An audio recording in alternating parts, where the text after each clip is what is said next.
here, but hi, happy Friday. Good morning. Good morning. You know, every day is a new adventure.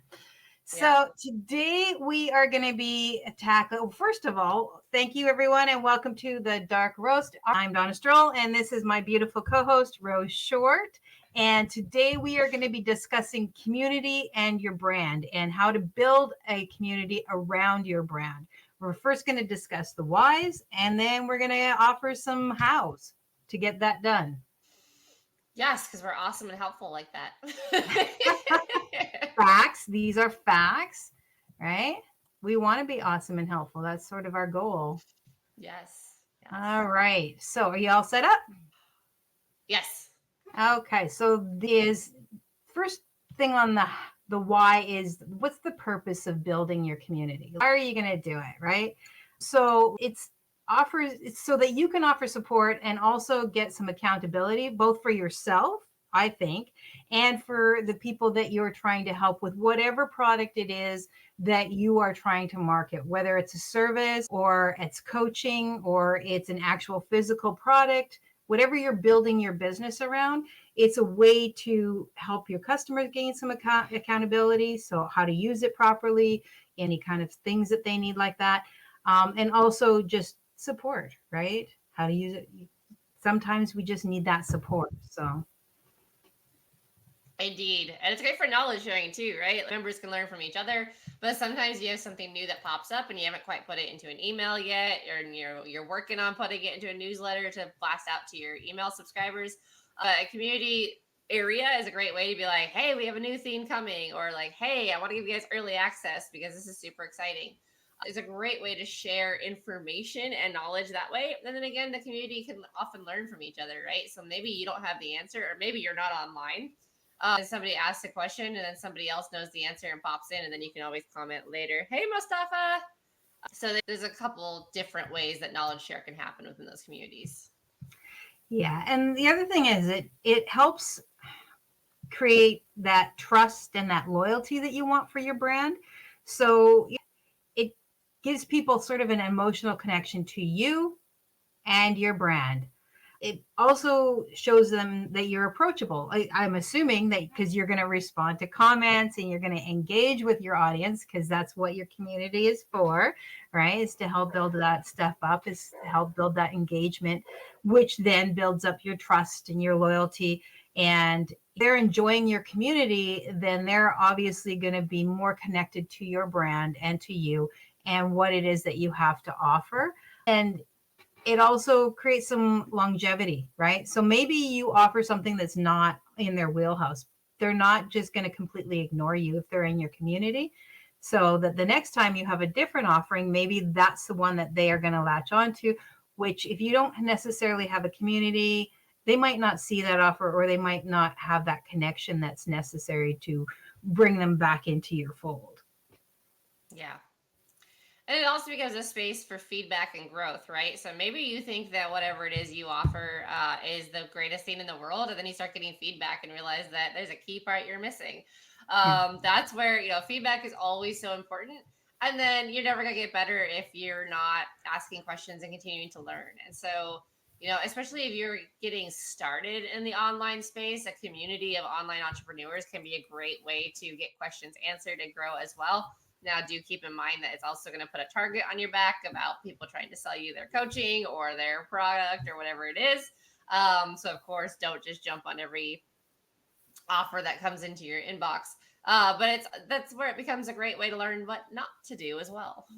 Yep. And when you have a community, you can also control some of that. Unlike your page where you put up a comment and somebody just drops their crap on it, you can actually limit some of that. And the way that you also get to limit who's in your group. You can take all comers if that's how you want to do it, but a lot of times having it be private makes it a little bit better. And then community brings value to you, right? So, it elevates your authority. If you have a community and you start really building it up and providing the information, and you build up your community and make it a good one that's active, you're seen as the expert, right? You're the person that they're going to go to because they're already in your home, right? They're already in your dial pad. So, it's like, oh, I need to know this. They're going to go to you because they've already got your community and they see that as being something that's a valuable resource to them. For sure. And it can boost your engagement too, right? Because oftentimes people that end up in your community will become friends or followers with you if you're building a community on Facebook or Instagram. And then, they're more likely to go and comment on your posts or react or, anything that's going to show the algorithm that, like, hey, what this person is saying is catching attention. And that can help boost your organic growth as well as just overall help your standing within the social media platforms. So, especially with Facebook, if you're getting the performance bonus, that can really be a great way to skyrocket that performance bonus because whoever's in your community already knows that you're offering valuable insight, and maybe they're also liking the insight into your life that you're posting a little bit more on your page versus in the group itself. Yeah.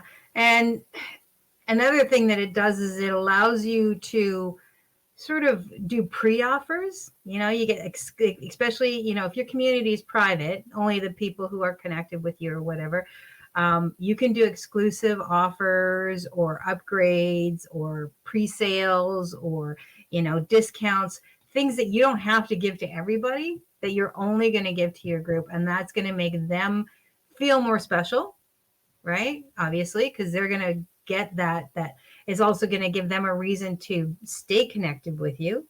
And it also gives you an opportunity to pre-screen save maybe some of your offers.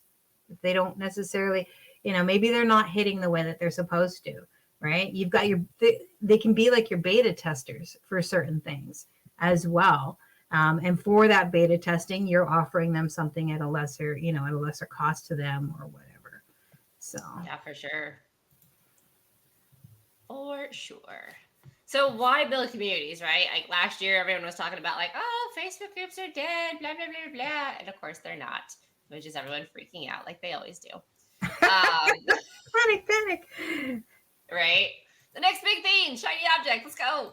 Uh-huh. Um, so communities offer a lot of validation for you because it's strength in numbers, right? So if you have what you think is an awesome offer and you're not getting any traction and no one's buying and you don't know why no one's buying, a community could be a great way to be like, oh no, your offer is good, you're just not getting it from the right people, or like, hey, maybe make this tweak here, or maybe it's just your approach, because I have a very direct approach versus my business partner who has more of a soft approach. So oftentimes it's like, she might get more interaction because like she phrases things a little bit more, I don't know, soft, or however you want to say it. Like, there's more information that she shares versus the to the point thing.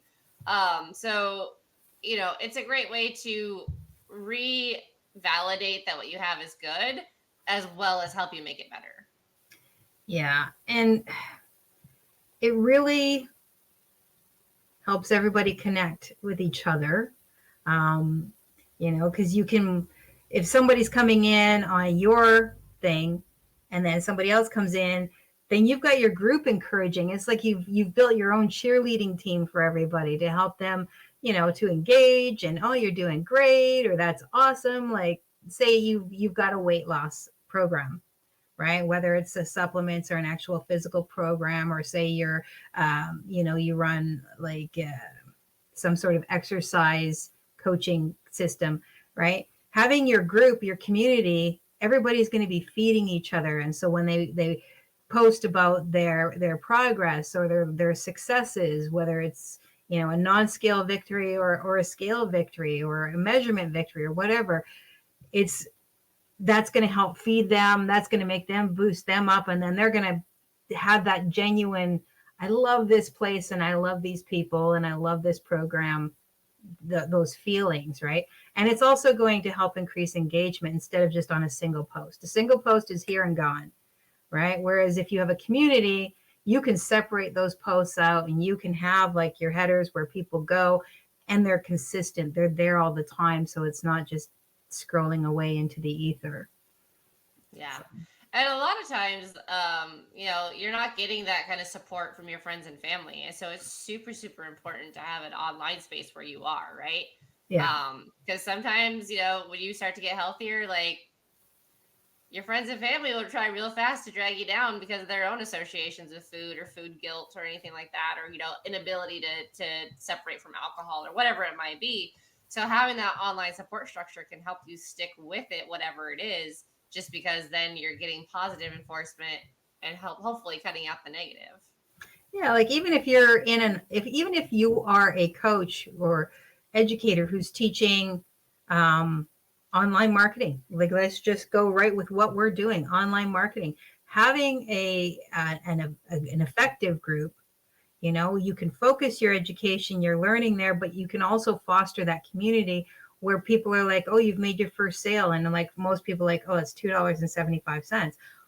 Who cares? You made your first sale. That's a huge hurdle. And your community is going to be there to say, that's amazing. Good for you. Or the first time you posted a reel, but you've never done it before. That's the kind of encouragement that groups can provide, that your family or your friends are most likely like, oh, you only made $2.75 and you spent how long doing this? Screw you, buddy. Yeah. So, Or the classic, like, oh, you've been trying this for 6 months, you haven't, you've made $10. Like, why don't you just stop? Like,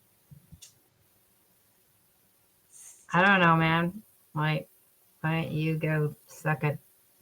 right? Like, because I don't want to be complaining about my boss and my coworkers like you do every day when you come home. That's why I don't stop.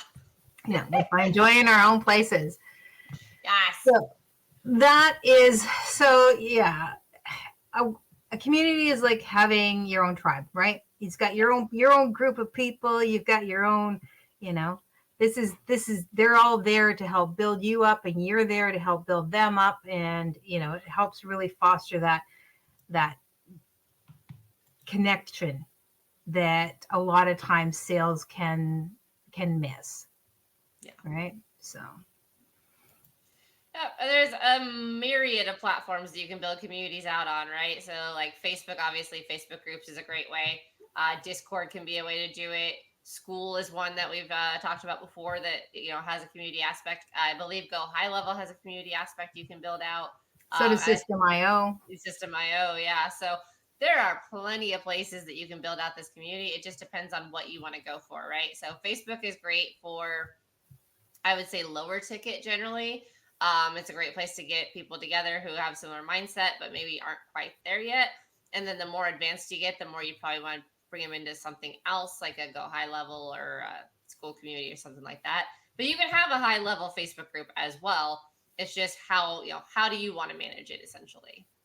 Yeah, and the thing about with your Facebook groups, and this is as with any of your groups, I mean, you want to keep it private, and you want to have some questions to narrow it down, like who's going in. Facebook's going to require that more than like your Go High Level or your school or Udemy groups, or even for your Discord or Voxer or whatever, because Facebook, everybody has access, so like anybody can search it out. Whereas those other formats, it's definitely going to be an invite only, right? So usually like they've paid for something, or they've opted in a certain way to get into those communities, especially for education and stuff like that. So yeah, and it's typically more palatable to people to pay for a group that isn't on Facebook. I think it becomes a paid group on Facebook, people get a little bit of a sour taste in their mouth. it's because Facebook is very free, right? I mean, you can pay for a lot of things on Facebook. You can pay for your validation or your ads and all that sponsorship stuff and boosting your reels and all of those things. You can pay for those things on Facebook, but most people are utilizing it as a free platform, right? Free platform for access to information and all the rest of it and entertainment. So when it comes to paying for a Facebook group, I think people just don't see it as that kind of a place. But if they are going to pay for your program, they feel like they should have access to something outside of Facebook, right? It's sort of a double-edged sword. So I think that makes the difference there. And then you can also do it on your website, right? Like, so say you have an actual website, you can also create a community there. oftentimes that's going to look more like a forum board, but you can have your topic headers of, you know, your main key conversations, and they can be pinned so that people can go in and do those kinds of things. So community is just going to look at however, you know, whatever works for you and for you, whatever it is you're trying to promote. Yeah. And that you are okay being active on, right? Because you don't want to Yeah. build a community that you're never in. And like I never really log into Discord, so I'm not going to build a community on Discord because I'm not familiar with it. Yeah. Yeah. Make it something, and don't, while there's probably 1,000 different options out there for your communities, try to think in terms of what your customers are also, you know, your clients are also going to want. Because oh. She's listening to dogs chew things. I know it. But no, that's cool, because, you know, if you are dealing specifically with Facebook users, and, you know, that's all they know how to do, and that's all they've ever really done, trying to get them onto some new platform that they have to download onto their phone or their computer, they might not be willing to do that. Like, you know, I have Telegram, I have Voxer, I have Discord, I have, you know, Facebook, and so I have all these different things. But the reality is if I could get them all into one space, I'd love it. I would rather not. Like, you know, I get the ones that are like WhatsApp. I'm like, no, that's one too many for me. I've done too many. Well, and do your research too, right? So like Telegram, Signal, the one you just said that my brain is WhatsApp. Those are often associated with scam artists as well. Yeah. So you don't want to be building trying to build your community on something that is well known to screw people over. Yeah, and that doesn't mean that every community that's built on those programs is a negative one. It just means that you have to balance whether it's, you know, most useful for you or not, and whether it's going to have that paint to it. Yeah. And then be very clear on what your community is and what's allowed and not allowed, right? So like I have 2 different ice bath communities on Facebook. I have a private one that's open to, you know, pretty much anybody that meets the parameters, and then I have a second private one that is only for people that are in our challenge. And you know, in the one we allow marketing, we allow, you know, as long as your profile is more than 2 years old, pretty much it's self-regulated. If somebody, you know, reports a post, then we'll review it, but we let the members regulate it essentially. With the other one, it is very clear, like you cannot invite anybody to this group. This is only for the challenge takers. Like this is what's expected. And so it's really, really important that you set those rules early, because nothing's worse than having a group and not setting the rules and then having to go back and change the rules, because inevitably there's going to be some kind of pushback, which is fine. You can remove the people from the group or however you want to go about it, but just make sure that the purpose of the group is very, very clear. Yeah, which makes sense. I mean, if you don't know your purpose for the group, how are you going to make sure that it actually follows the direction that you want or feeds the needs that your customers have, right? If it's just willy-nilly and whatnot. And people think that, oh, you know, I need thousands upon thousands of people in my group, and you don't. What you need is engagement, right? You need to make sure that the people who are in your group are engaged. And that's going to take some work, right? Because people lurk, right? It's not, I'm a lurker. I am the worst. I'm not going to lie. I have groups that they probably would never know that I'm actually in it, because I'm always lurking. I'm always, you know, I want to see the information, but I don't necessarily want to communicate. So you have to try and get that engagement up. And sometimes that'll be a little bit of a slow start, but that is, you can have 50 people in your group, but if it's a really buzzing group, that will grow, but it'll grow in a way that's maintainable. Because, you know, having 10,000 people in your group, but only 2 people ever actually respond, or everybody's just posting for their own good and has no value, your group, it might as well be dead anyways. Yeah, I left a lot of networking groups for exactly that purpose, as people were just, you know, doing the the clickbait posts or the like, follow for follow, which is never a good idea, and I never do, or just drop your offer, and then it was just a spam of everybody's offer and no real value. So I've left a lot of groups like that where it's like, okay, there's no actual value here. This is just, let's maybe try to help each other out, but they don't ever engage. Yeah, it's like where everybody votes for themselves. Yeah, exactly. And then value, right? Like this, we talk about this all the time. Like if you're gonna have a group that focuses on a specific niche, like offer value. And that value can be many things, right? Maybe if it's a fitness one, maybe you're just going live every day with your fitness routine to encourage others to do fitness as well, or show that you're actually doing it. If it's a marketing thing, give tips and tricks about how to properly do email or SMS, or changes with the laws and whatnot, because we're probably going to see a lot more of that soon anyway. I know they're already seeing it in the UK. Offer those valuable insights. Not everything has to be a sale, and while yes, your knowledge is awesome and probably deserves to be paid for, like not everything needs to be a paid subscription or a paid PDF. Like sometimes the value itself comes from just the little tips and tricks, and then the more higher level stuff is where you can justify. And that's exactly what I was going to say, is like, just because you're offering value, your information, doesn't mean that you have to go into the deepest, darkest dredges and provide like a 2-hour, 3-hour webinar on the whole process. You can give the overview. And then if you want to build something out from there, like just, yeah, okay. It's one of those things where people, when they've, especially like ebooks is a perfect example. You're free leaders, right? Your freebies. A lot of people do an ebook and it's massive, or they do like a 2 or 3 hour, 3-day masterclass, and they don't charge anything for it, and they get all this information, and it's just overload. You're giving it for free, so give them the information, but you don't have to get into the deep dark dredges of the information. It's just remember to scale it back a little bit, but still be valuable. It's the appetizer, right? Like the group is the appetizer. You're sprinkling in the like taste of stuff. You're not giving them the full dinner. Yeah.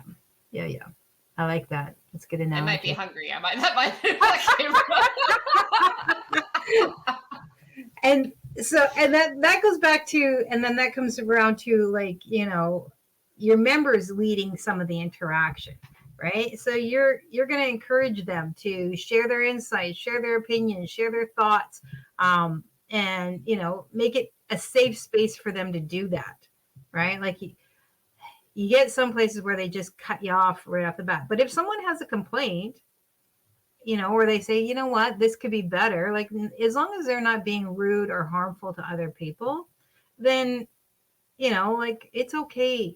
That negative feedback, or that feedback that's not necessarily, hey, you're the best, is good to have, especially if there's like, hey, I'm having a problem with this, and 3 other people pop on and say, yeah, you know what, I also am having that problem.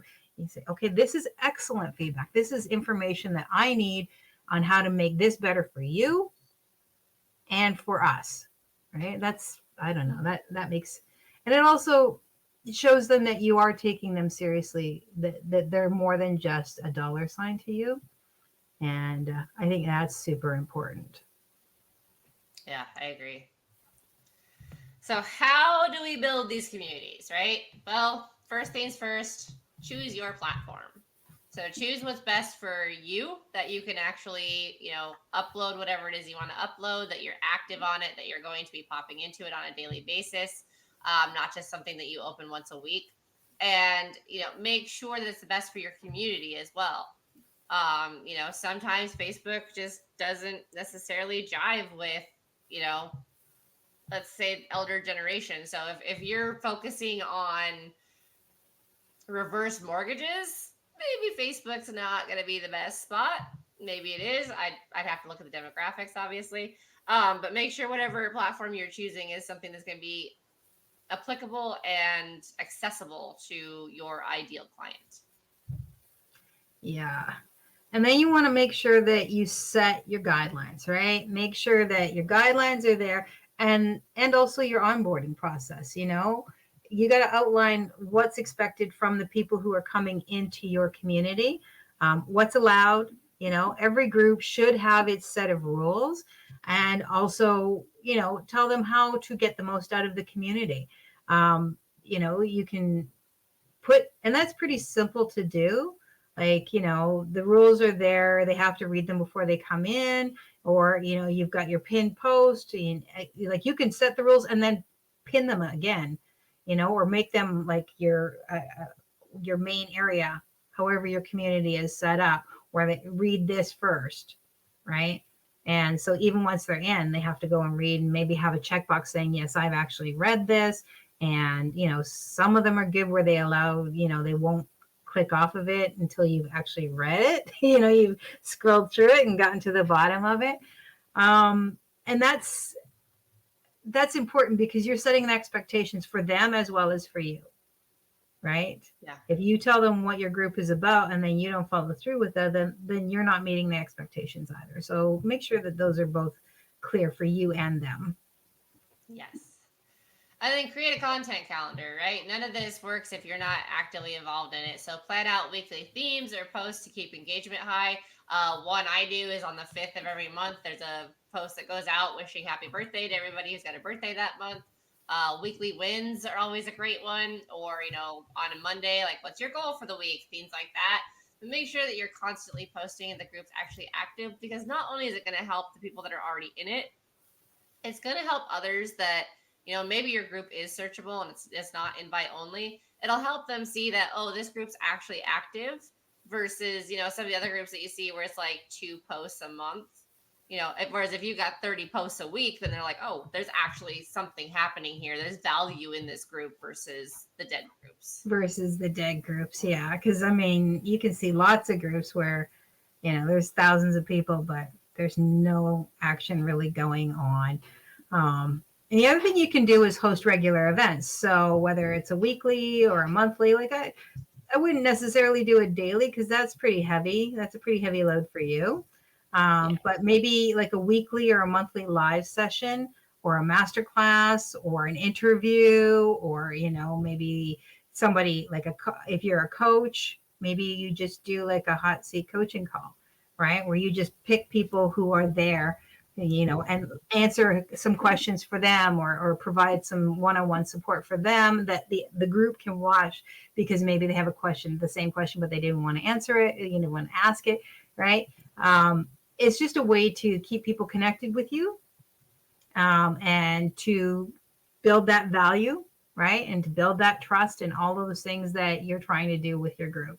So, you're building engagement that way, you're building trust that way, you're giving value that way. So it's a good way to do all of that just in a single event, and work it to your own schedule. If bi-weekly works for you, great. Monthly is probably the longest you might want to go, but it depends on how in depth it's going to be too, right? Yeah. So. And then leverage UGC, user-generated content, right? Again, encourage your community to share their stories, their wins, their questions. Like, if you don't want a brand group to become an ego group, as I like to say, like, you should be the brand, not the ego. So personal ego aside, like, it should not be, oh, look at me, this is my group because I am fantastic, right? It should be like, hey, like, we're a community, share what's working, what's not, share your story. I want to know why you're here. Like, really getting them to engage and utilizing that, asking their opinions with polls, relevant topics, things like that is a great way to get that snowball rolling and building that community. Yeah. All the really good communities are like that. And for someone who maybe is just trial running, like say they've signed up, they've asked to come into your group, they've done everything. It's a good way for them to really look and see, maybe this isn't the place for me. Maybe this is the place for me. Maybe they've just found you and they said, yeah, I'll join. I want to see what's more. You're giving them that more that they were looking for, without having to be all, like you say, me, right? And personalize your communication. And that, again, like reply to the comments. You DM new members without being salesy and creepy. It's more of a welcome. Thanks so much for stopping by. If you have any questions, drop them in be sure to drop them in, just to show that you're actually there. Welcome new members. Now you can automate some of that process. So to welcome new members, you can definitely automate that.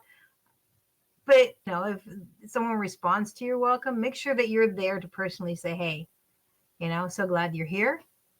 Be sure to let us know if you have any questions or comments or anything like that. Because people want to deal with people. They don't want to deal with, they don't want to be ignored. Like, you got me here, now what? Yeah.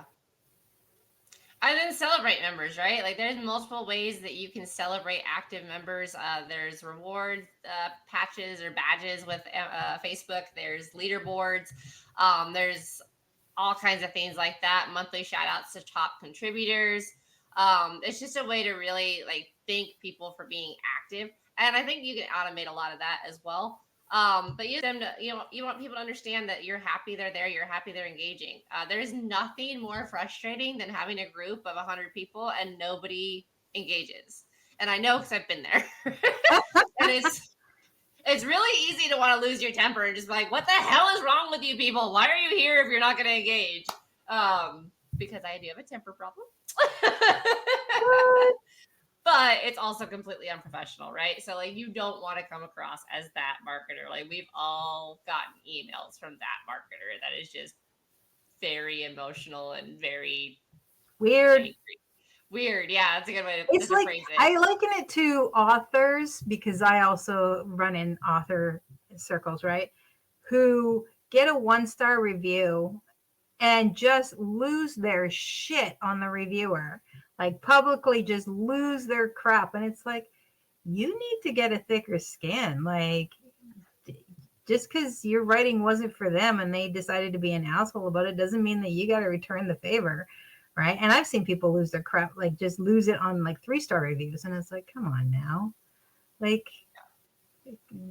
And so when creating the leaderboards and the rewards and whatnot, I mean, that's called gamification.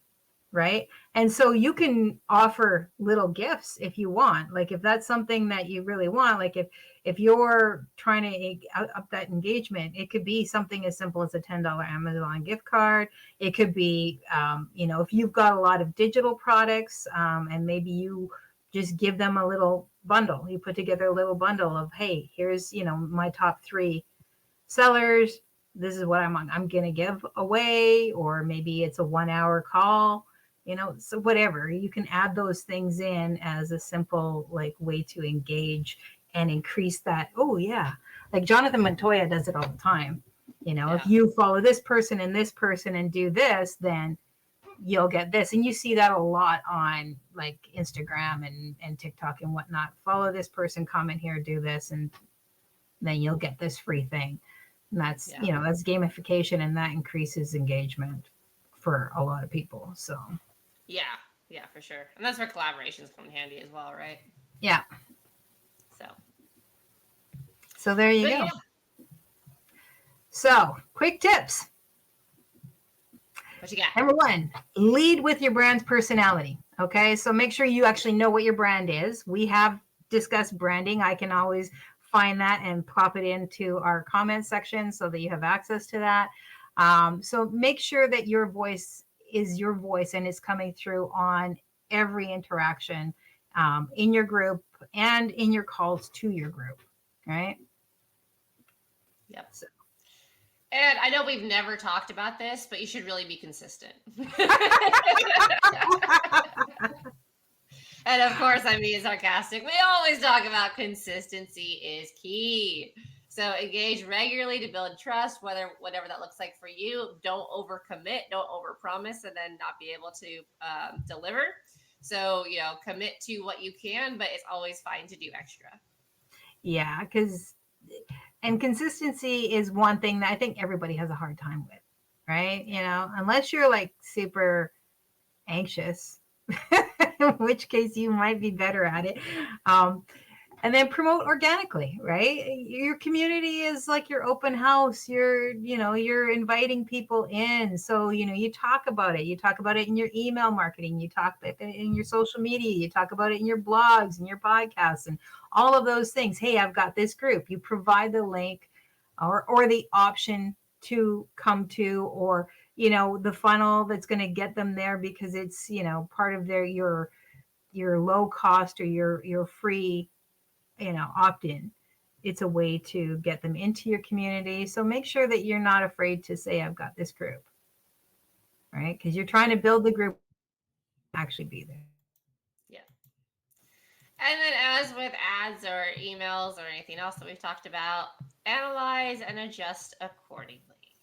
Such a big one that people who are not data nerds completely miss. But regular checks of what's working and what's not, being able to pivot with the stuff that's not working, being able to scale up on the stuff that is working is really what makes marketers successful. As if you're not doing that piece, yeah. And that's in every, like you say, that goes for every area too, right? From building your groups to selling to my phone.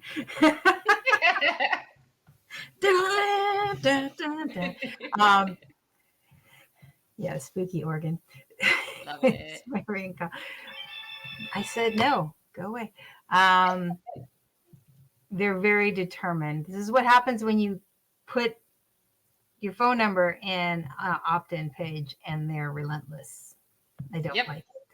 By the way, this is what gets me not to buy. If I've hung up on you once, do not call right back. That's so rude. You can send me a follow-up email and say, hey, would you like to schedule a call? And at that point, leave me alone, because if I don't want to, I won't. But marketing techniques I do not appreciate.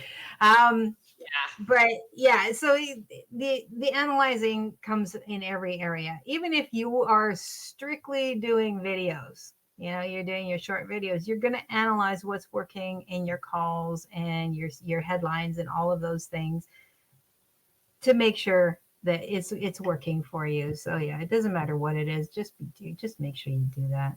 Research is helpful. Always. All right. So next week. I love next week's. So we've decided that we're going to get a little bit more technical next week, and we are going to discuss affiliate marketing contracts and the fine print, so what you need to look for before you sign up, and the fact that you should actually be reading those contracts, because I think a lot of people forget, or they just want to get through to the end. Right. And you don't want to do that. It's not safe for you. It doesn't benefit you. And there might be stuff in there that just isn't going to work for you. Right. So. Yeah. Some of them try to determine your posting schedule and whatnot, or how often you mention them and things like that. So if you're not ready to commit to that level of cheerleadership for the company, don't do it. Yeah. And and others will limit what you can actually promote. Mm-hmm. Or how you can promote it. Yep. So just we'll get into all of that next week. But yeah, so next week is contracts and fine print, the fun nitty-gritty stuff. So there you go. Realtor, I love contracts. Shock and awe.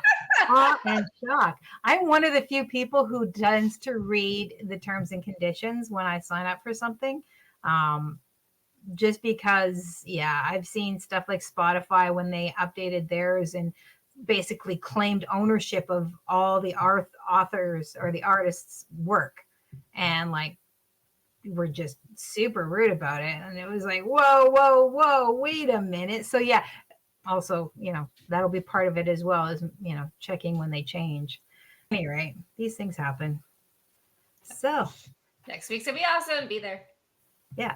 So if you got Mountain Standard Time. Is it 600? 7.